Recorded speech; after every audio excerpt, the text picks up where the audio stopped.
The Gyalyum Chenmo Memorial Gold Cup, GCMGC, is a prestigious football tournament held among the Tibetan exile community in India and Nepal. It is named in honor of His Holiness the Dalai Lama's late mother, Gyalyum Chenmo. The tournament is organized by the Tibetan National Sports Association, TNSA.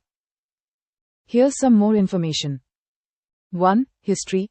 The GCMGC was first held in 1981 and is now in its 30th year.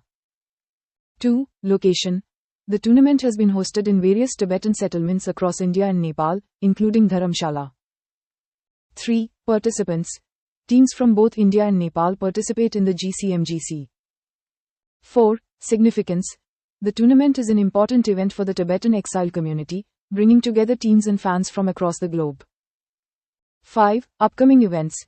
The 30th GCMGC is scheduled for June 2025 in Dharamshala, coinciding with His Holiness the Dalai Lama's 90th birthday celebrations. And 6. European Tournament.